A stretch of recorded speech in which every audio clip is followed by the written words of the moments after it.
मैं आतिशी ईश्वर की शपथ लेती हूँ। मैं मुख्यमंत्री के रूप में अपने कर्तव्यों का श्रद्धापूर्वक और शुद्ध अंतःकरण से निर्वहन करूंगी। From an educationist to the youngest ever CM of Delhi. Introduction. मेरी राजनीति मेरे नाम पर नहीं, मेरे धर्म पर नहीं, मेरी जाति पर नहीं टिकी है। मेरी राजनीति टिकी है मेरे कर्म पर। ऐसे सोच रखने वाली है दिल्ली की नई सीएम आतिशी, जिन्होंने मार्क्सिस्ट विचारधारा से प्रभावित होकर अपने टाइटल सिंह को हटाकर मारलेना रखा है। BBC न्यूज के एक इंटरव्यू में उन्होंने बताया कि वो मारलेना मार्क्स और लेनिन के जोड़ से बना। तो कौन है दिल्ली की नई सीएम? आइए उनके पॉलिटिशियन कैरियर और उनकी जर्नी को जानने की कोशिश करते हैं।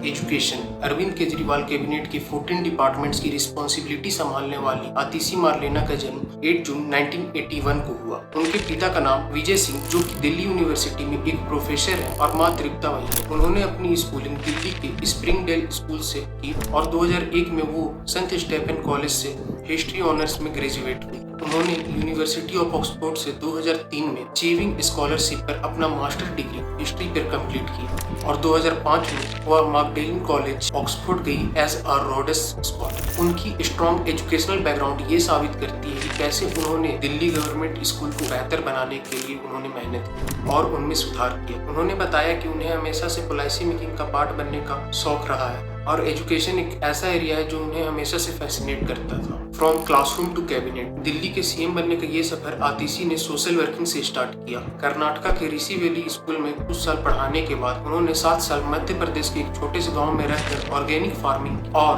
प्रोग्रेसिव एजुकेशन सिस्टम के लिए काम किया। आतिशी ने हिमाचल में संभावना इंस्टीट्यूट ऑफ पब्लिक पॉलिसी जैसे कोई नॉन प्रॉफिट्स और एसोसिएशन के साथ भी काम किया, जहाँ उनकी मुलाकात आम आदमी पार्टी के फाउंडर प्रशांत भूषण से हुई। आतिशी जनवरी 2013 में पार्टी की स्थापना के बाद तुरंत से उसमें शामिल हुई। अप्रैल 2018 तक आतिशी ने एजुकेशन मिनिस्टर मनीष सिसोदिया के एडवाइजर के रूप में भी काम किया। उन्होंने राष्ट्र राजधानी के गवर्नमेंट स्कूल की एजुकेशन सिस्टम को बढ़ाने में एक महत्वपूर्ण भूमिका निभाई। दिल्ली की तीसरी महिला मुख्यमंत्री बनने से पहले आतिशी ने 2019 में पहली बार लोकसभा चुनाव में अपनी किस्मत आजमाई। उन्होंने ईस्ट दिल्ली लोकसभा कंस्टिट्यूंसी से आम आदमी पार्टी के लिए चुनाव लड़ा। हालांकि वह बीजेपी के कैंडिडेट गौतम गंभीर से 4,77,000 वोट से हारी। इस हार के बावजूद पार्टी ने उन पर विश्वास रखते हुए 2020 में फिर से दिल्ली लेजिस्लेटिव असेंबली का इलेक्शन में उन्होंने साउथ दिल्ली के कालाकाजी कॉन्स्टिट्यूंसी से कैंडिडेट के रूप में फिर एक बार खड़ा किया और इस बार आतिशी ने अपने ओपोजिशन कैंडिडेट बीजेपी के धर्मवीर सिंह को 11,422 वोटों से हराया। पिछले साल 2023 में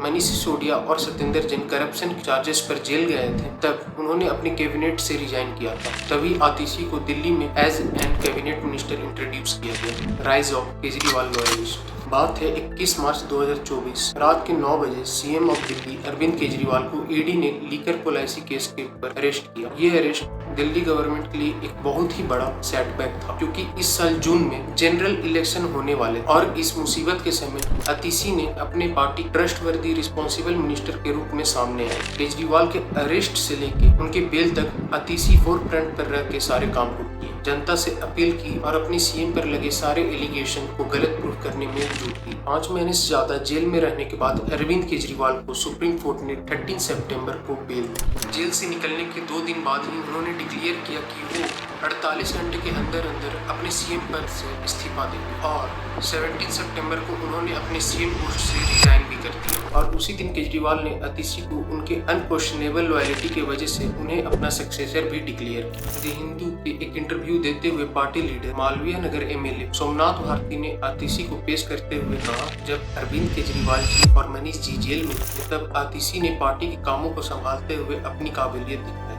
उन्होंने एमएलए और काउंसिलर्स के साथ लगातार संपर्क में रहकर उनके डायरेक्शन को फॉलो किया और इसके अलावा वह पार्टी की एक महिला चेहरा भी। पार्टी स्पोक्स पर्सन और बुरारी लेजिस्लेटर संजय झा ने भी कहा कि आतिशी पार्टी गवर्नेंस को अच्छी तरह समझती है। आतिशी मारलेना का ये सफर ये साबित करता है कि असली लीडरशिप विरासत में नहीं बल्कि विजन, मेहनत और एक मजबूत कमिटमेंट से मिलती है। एक ट्रांसफॉर्मेटिव लीडरशिप केवल क्लासरूम को नहीं बल्कि पूरे शहर की भविष्य को रीडिफाइन कर सकता है। और सबसे इम्पोर्टेंट लॉयल्टी, जो कि कभी भी वेस्ट नहीं जाती। वो कहते हैं ना in politics, loyalty is the first rule of survival.